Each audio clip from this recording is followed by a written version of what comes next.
Hey, it's review time. I'm going to talk about cryotherapy in this video. I'm going to talk about whether it's worth your money and worth your time. And I'm going to look at two different scenarios for you. I'm going to look at the scenario of the athlete, and I'm going to look at the scenario for someone that's interested in longevity and really their life expectancy and their life extension when it comes to cryotherapy.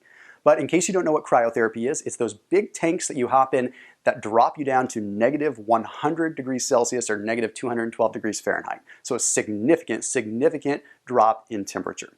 Well, let's get into the studies and let's talk about cryotherapy for the athlete and whole body cryotherapy for someone that has a chronic illness and is looking for life extension.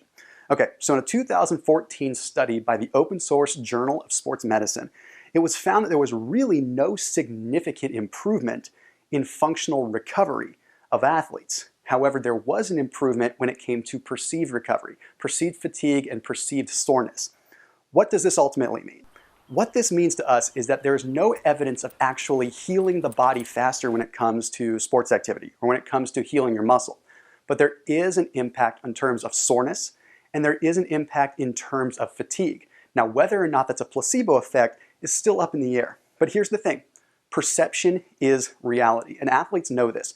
If you feel like it's working, and it is helping your soreness, and it is helping your fatigue, then at the end of the day, whether it's placebo or not, it is helping you. Now, a lot of studies are showing that the effects of whole body cryotherapy, at least on an athlete, could be simply central nervous system related. You see, we're bouncing back and forth between that sympathetic and parasympathetic nervous system by going into a cold temperature like that. That can cause a release of endorphins that can help you feel better. Well, if those endorphins are what you need to feel better, then there's a serious benefit there. But at the end of the day, when we look at how the body works, our skin acts as a barrier. Our skin acts as a barrier to protect us from those elements and protect us from colder temperatures like that. So the internal difference in temperature doesn't really change that much. So the skin is acting as that barrier and the skin's getting cold, but it's not really affecting our muscles all that much. Now, on that note, when it comes to athletes, there was a study that found that there was a pretty significant increase in strength directly after cryotherapy treatments, which again, it could be a biased study, but at the end of the day, it looks like it could be something neurological, something nervous system related. It's kind of like if you were to hop in a cold shower, you might be amped up and ready to roll. Okay, so now let's look at it from a chronic illness standpoint. And I want you to keep listening even if you're an athlete, because I'm going to give you my overall consensus on the big picture here in just a minute.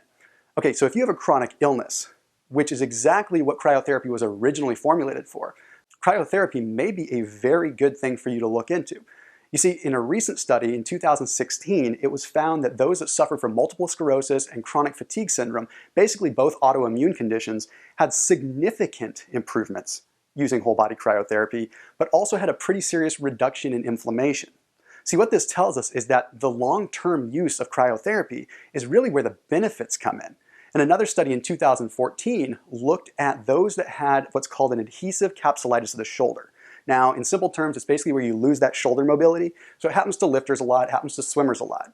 Well, they found that after 4 weeks of treatment with cryotherapy, there was a significant improvement in that adhesive capsulitis over the control group that only did physiotherapy with no whole body cryotherapy.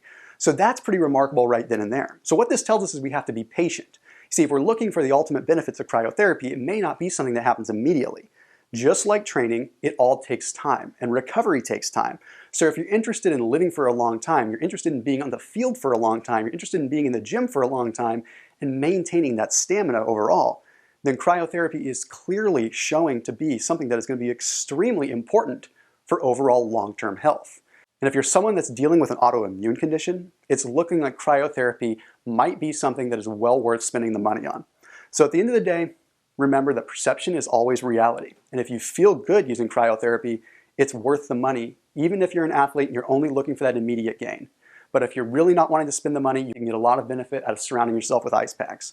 But if you're wanting to live for a long time, it's looking like cryotherapy might be showing some very positive signs. As always, keep it locked in here in my videos. Let me know in the comment section below what kind of videos you want to see next, and I will always read them and take them into consideration. We'll see you soon.